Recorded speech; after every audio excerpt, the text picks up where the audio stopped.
최근 일본에서는 먹을 식량이 없어서 아사한 상태에서 발견되는 사건이 계속 발생하고 있습니다. 생활보호제도의 혜택을 받지 못하는 사람들이 너무 많다 보니 선진국 일본에서 왜 자꾸 이런 일이 발생하는가 라고 사회 문제가 되고 있습니다. 일본의 행정 시스템이 완전히 전산화되어 있지 않다 보니 생활보호 대상자 선정과 관리가 구시대적인 것도 큰 원인이라고 합니다. 그리고 무호적자처럼 인적 사항이 전혀 파악이 되지 않는 일본인들도 많다 보니 사회복지의 대상이 아예 되지 않는 경우도 많습니다. 도대체 2021년 일본이 이렇게 어설픈지 이해가 안 될 정도다 보니 언론에서도 계속 관심을 가지고 보도하고 있습니다. 일본의 주간 현대는 3일자에서 일본에 굶어서 죽어가는 사람들이 늘어나고 있다. 데이터가 증명하는 일본의 지나치게 위험한 미래라는 제목의 기사를 실었습니다. 데이터에 의하면 2003년에는 영양실조와 식량 부족으로 목숨을 잃는 사람들이 1,431명이었다면 2019년에는 1,957명으로 계속 늘어나고 있다는 것입니다. 영양실조는 압도적으로 늘어나고 있고 먹을 음식이 없는 경우는 줄어들고 있다고 합니다. 그러나 음식의 부족은 2008년 리먼 사태와 2011년 동일본 대지진을 겪으면서 늘어났고 최근 C19 재난으로 더욱더 증가할 것으로 예상이 되고 있다고 합니다. 통계에 의하면 생활보호 대상자 수가 늘어나면 굶어서 죽는 경우는 줄어들고 있지만 실업자 수가 늘어나면 음식이 없어서 아사하는 경우가 다시 늘어난다는 것입니다. 이게 일본의 현실이고 이대로 가면 비참한 결과를 맞이하는 일본인들이 계속 늘어나게 된다고 마무리했습니다. 2019년까지의 통계이기 때문에 2020년에는 더 많은 가정에서 심각한 위기가 왔을 것으로 보고 있습니다. 일본에서는 C19 사태가 길어지면서 남성의 실업률은 증가하고 있고 고용의 붕괴가 이미 이루어지고 있는 상태입니다. 완전한 실업 상태에 빠져서 가정 경제에 막대한 악영향을 미치는 상태가 지금 계속되고 있기 때문에 식량 부족의 상태가 많은 가정에서 벌어지고 있다는 것입니다. 후생 노동성의 2016년 통계에 의하면 일본에서는 어린이의 13.9%, 7명 중에 1명이 빈곤에 처해 있고 특히 한부모 가정의 50.8%가 빈곤에 허덕이고 있습니다. 한부모 가정의 85%가 비정규직이나 아르바이트로 가정을 꾸려나가는데 C19 사태로 많은 가장들이 직업을 잃어버렸다는 것입니다. 그러다 보니 기본적인 생활 자체가 되지 않아서 한부모 가정의 식량이 떨어지는 일이 빈번하게 발생하게 되었습니다. 결국 지난 4월에는 아베가 신고를 한 가정에 30만엔씩 지급하던 방식에서 일률적으로 10만엔 지급으로 전환했습니다. 이런 싱글맘을 돌보는 시민단체의 조사에 의하면 생활비를 늘려달라. 아무리 노력해도 먹고 살 수가 없다. 전기요금과 수도요금을 면제해달라. 결국 쫓겨나고 노숙자가 되었다. 라는 하소연이 넘쳤습니다. 그리고 집에 쌀이 없는 상황인데 환자가 생기면 병원에도 갈 수가 없다. 정부의 도움이 필요하다. 라고 울고 있다는 것입니다. 그리고 싱글맘들의 가장 큰 고민은 자녀들이 학업을 계속할 수 있도록 지원을 해달라는 것이었습니다. 학비가 없어서 학교를 도중에 그만두는 경우가 많은데 그 학업의 단절이 가장 무섭다는 것입니다. 아마 형편이 어려운 부모의 마음이 다 이런 것 같습니다. 또 일본 사회에서 가장 큰 문제가 되는 것이 무호적자입니다. 일본 정부의 구닥다리 행정 시스템으로는 이 문제를 해결하지 못한다는 원성이 가장 큰 문제입니다. 지난 9월 오사카에서 무호적의 78세 노모가 아사한 상태에서 발견이 되었습니다. 이미 오래전부터 생활비가 바닥이 났고 먹을 것이 전혀 없었는데도 행정관청의 도움을 받지 못했다는 것 때문에 사회적 문제가 되었습니다. 함께 동거했던 49세의 아들에 의하면 무호적이었기 때문에 도움을 받을 수가 없었다 라고 했고 최근 3주 동안에는 소금과 물만 마시며 지냈다고 했습니다. 도리어 무호적자들에 대한 행정관청의 태도는 비협조적이었으며 도리어 불순한 범죄자 취급까지 했다는 것입니다. 결국 노모와 아들이 거주하고 있었던 다카이시시 시장은 행정의 도움 없이 사망한 것에 대해 깊은 유감을 표한다. 앞으로 이런 일이 발생하지 않도록 제대로 지원하겠다 라고 사과했습니다. 이 당시에도 SNS에서는 무호적자라고 해서 홀대하고 제대로 상담도 해주지 않는 행정관청은 어느 나라인가. 선진국이라고 생각조차 못하게 하는 복지제도이다. 마스크도 겨우 공급하는 행정 시스템이니 무호적자를 우습게 하는 거지. 굶어도 보호받지 못하는 사회적 약자가 너무 많다 등의 비난이 쏟아졌습니다. 일본에는 약 1만 명의 무호적자가 있을 것으로 파악하고 있습니다. 결국 이러한 무호적자들은 아무런 행정적인 지원을 받지 못하고 음지에서 고통스럽게 살아가고 있다는 거죠. 이미 이 문제에 대해 사회 시민단체들이 수차 문제 제기를 했지만 지금까지 아무런 대책이 나오지도 않았다는 것입니다. 특히 문제는 무호적자인 경우에는 휴대폰 개통이 근본적으로 불가능하다는 것입니다. 그래서 그동안 무호적자들은 개인적으로 공중전화를 이용해왔고 행정관청에도 공중전화를 이용한 신고를 해왔다는 것입니다. 그런데 최근 공중전화 박스를 찾기가 어려운 상황이고 수신 가능 전화기는 더 찾을 수가 없다는 것입니다. 이런 상황이다 보니 행정관청에서 무호적자들에게 연락을 할 수 있는 방법이 없어서 꾸준히 관리가 되지 않았다는 핑계도 나오고 있습니다. 물론 무호적자 중에는 과거에 범죄에 연루된 사람이거나 경범죄들로 자신의 위치가 발각될 것을 두려워하는 사정을 가진 사람들도 있습니다.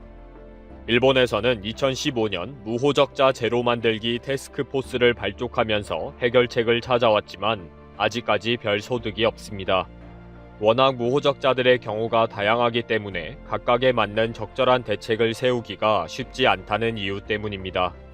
이 당시 일본의 개인주의적인 국민성에 대해서도 말이 많았는데 개인정보 보호라는 핑계로 상대에 대해서 너무 무관심한 사회이다 라는 비판이 있었습니다. 전기나 가스, 수도 등의 사용량이 급격하게 떨어질 때에는 즉시 관심을 가지고 요금을 줄여주거나 하는 등의 신고와 관리 체계가 있어야 했다는 것입니다.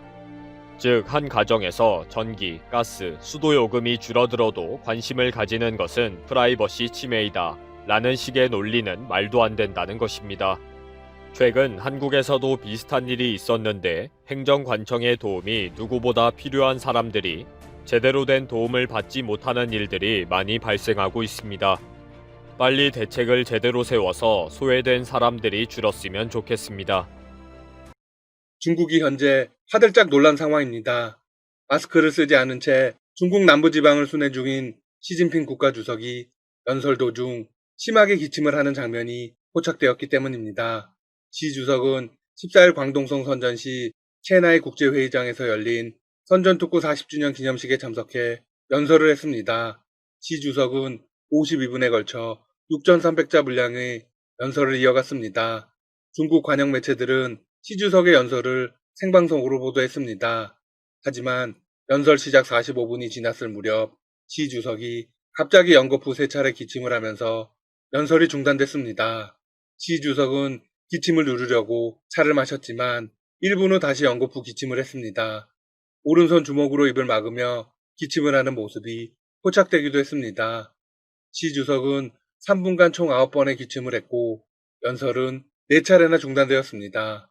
연설을 생방송하던 중국 관영 CCTV는 중계 화면을 내빈석 쪽으로 돌렸습니다. 관련 소식을 홍콩의 주요 언론들이 긴급하게 전했습니다. 같은 날 대만의 언론도 이런 기사를 내보냈습니다. 시 주석이 격렬하게 기침을 했고 물을 마시기 위해 연설을 자주 멈췄다. 신종 코로나 바이러스 감염증 감염 의심설이 돌고 있는 상황이다. 미국에서 활동하는 일부 반중 매체들도 시 주석이 심하게 기침했고 연설 후반부에는 원고를 읽는 속도가 느려졌다며 시 주석의 건강 이상설과 관련한 보도를 내보냈습니다. 시 주석은 지난 9월 베이징에서 열린 코로나 방역 공로자 훈장 수여식 당시에도 9,808자 원고를 74분간 읽었습니다. 분당 132자 속도로 읽었다고 합니다. 반면 이날은 6,385자로 다소 적은 분량을 읽었는데 52분간 읽었습니다. 분당 122자 수준이었다고 합니다. 이날 참가자들은 대부분 마스크를 썼지만 시 주석과 연단 위에 있는 고위 인사들은 마스크를 쓰지 않았습니다. 시 주석은 연설 전 마스크를 하지 않은 참석자들과 기념 촬영을 하기도 했습니다. 현재 중국은 코로나 신규 환자가 전혀 늘지 않고 있습니다. 과연 사실일까요? 물론 전혀 사실이 아닙니다. 중국의 통계가 엉터리라는 건 이미 객관적으로 밝혀지고 있습니다. 중국에서 해외로 나간 사람들이 공항 등 검역 과정에서 잇따라 코로나19 확진 판정을 받고 있기 때문입니다. 중국은 이미 초토화된 상황일 겁니다. 시 주석은 지난달 직접 나서 코로나와의 인민전쟁 승리 혹은 코로나 종식을 공식적으로 선언했습니다. 그런데 이 모든 것이 부풀리기라는 게 증명되고 있는 셈입니다. 15일 대만 중앙통신은 최근 중국에서 돌아온 자국의 40대 남성 기업인이 확진 판정을 받았다고 밝혔습니다. 이 남성은 올해 2월 장쑤성에 갔다가 10월 11일 휴가차 대만에 들어왔는데 입국 당시 이미 기침과 콧물 등의 증상을 보였습니다. 결국 대만 보건당국이 검사를 실시했고 양성으로 나왔습니다. 한국에서도 중국인들이 검역 과정에서 확진 판정을 받고 있습니다. 중국은 지난 8월 16일부터 거의 2달 동안 중국 내 코로나 감염이 없다고 발표했습니다. 하지만 같은 기간 중국에서 한국으로 온 중국인과 한국인 총 6명이 확진 판정을 받았습니다. 중국은 해외에서 확진 판정을 받은 사람에 대해서 중국 내 생활 사실을 공개하지 않고 있습니다. 대만이나 한국 등과 정보 교류도 제대로 이루어지지 않은 것으로 알려졌습니다. 네, 사실을 덮기에만 급급해 있는 것이죠. 하지만 진실을 덮는 것도 한계에 봉착했습니다. 코로나19 확산 논란이 커지면서 중국 당국은 다시 방역 통제를 강화하기 시작했습니다. 수도 베이징에서는 지방 방문자의 신고 의무를 다시 강조했습니다. 중국 내 최대 에어쇼로 당초 11월 중순에 열 계획이었던 주하이 에어쇼도 연기했습니다.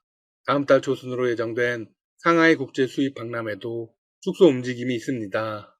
현재 중국 당국은 홍콩과 대만 언론의 보도와 관련한 시 주석의 건강 상태에 대한 공식 입장을 내지 않고 있습니다.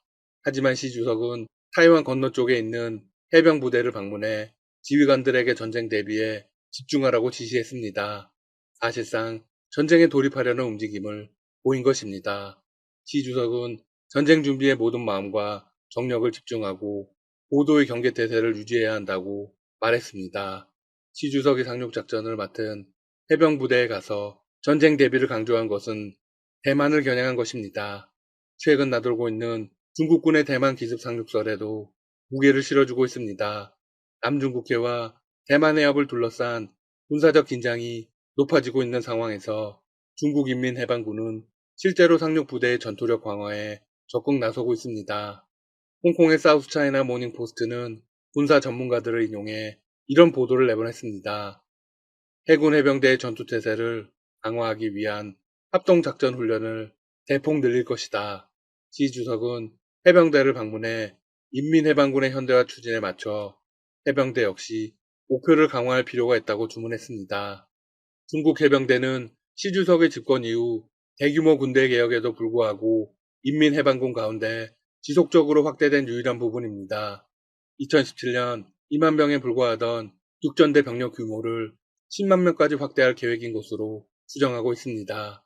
미국의 군사 전문가들은 규모가 40만 명 이상으로 늘어날 수 있다고 추정했습니다. 중국은 또한 상륙작전 전용의 강습 상륙함 전단을 확대하고 있는 것으로 알려졌습니다. 뿐만 아니라 지난 8월에는 헬리콥터 항공모함으로 불리는 075형 강습 상륙함의 첫 해상 시운전을 하기도 했습니다.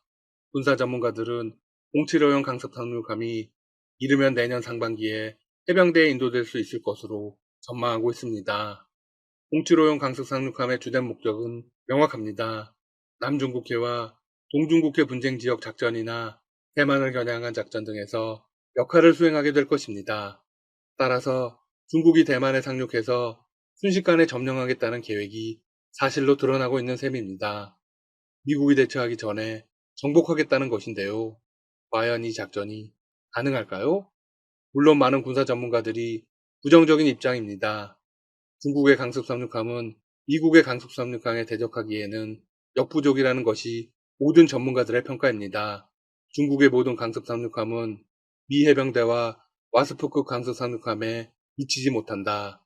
왜냐하면 와스프급 강습 상륙함은 F-35B 스텔스기를 탑재할 수 있지만 중국은 여전히 강습 상륙함에 탑재할 스텔스 헬리콥터도 개발하지 못한 상태이기 때문이다. 게다가 작전 수행 능력도 차이가 많이 납니다.